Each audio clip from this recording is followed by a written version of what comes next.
Hi friends, நான் எவ்வளவோ பராத்தா செஞ்சு சாப்பிட்ருக்கேன். பட் இந்த ஆனியன் பராத்தா டேஸ்ட் வந்து அவ்வளோ சூப்பராக இருந்துச்சு. கண்டிப்பாக நீங்களும் ட்ரை பண்ணி பாருங்கள். இதுக்கு சைட் டிஷ்ஷாக கெட்டியான தயிர் இல்லைனா ஊறுகாயோட வச்சு சாப்பிட்டாலும் சூப்பராக இருக்கும். இதை செய்கிறதுக்கு ஒரு பவுலில் 3 ஸ்லைஸை கட் பண்ணியிருக்க வெங்காயம், salt, chilli powder, jeera powder, turmeric powder, kasuri methi, கடலை மாவு, கொஞ்சமாக லெமன் ஜூஸ் எல்லாமே ஆட் பண்ணிவிட்டு கையிலேயே நல்லா பிசைஞ்சு விட்டுக்கோங்க. கடலை மாவு வந்து மிஸ் பண்ணாதீங்க. அந்த வெங்காயத்துலேருந்து வர தண்ணியை அப்சர்வ் பண்ணுறதுக்கு தான் கடலை மாவு வந்து ஆட் பண்ணுறோம்.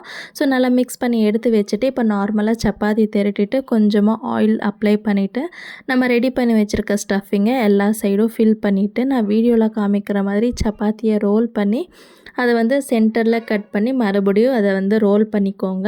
மேலே கார்னிஷிங்காக கொஞ்சமாக எள்ளு, கொத்தமல்லி போட்டு ப்ரெஸ் பண்ணிவிட்டு நல்லா கோதுமை மாவு தூவிட்டு லைட்டாக ஜென்டலாக அதை வந்து தேய்ச்சிக்கோங்க. ரொம்ப மெலிசாக எல்லாம் தேய்க்க முடியாது பராத்தான்றதுனால. ஸோ எந்த அளவுக்கு தேய்க்க முடியுமோ அந்த அளவுக்கு தேய்ச்சிட்டு நார்மல் சப்பாத்தி மாதிரி இல்லாமல் லோ ஃப்ளேம்லேயே வச்சு 2 சைடும் ஆயில் இல்லைனா கீ அப்ளை பண்ணிவிட்டு 6 to 7 மினிட்ஸ் ஆச்சு 2 சைடும் வேக வச்சு எடுத்துக்கோங்க. நல்லா கிறிஸ்பியாக வெந்து வரணும். அப்போ தான் இது டேஸ்ட் வந்து அவ்வளோ சூப்பராக இருக்கும். கண்டிப்பாக ட்ரை பண்ணிவிட்டு கமெண்ட் பண்ணுங்கள். பாய்.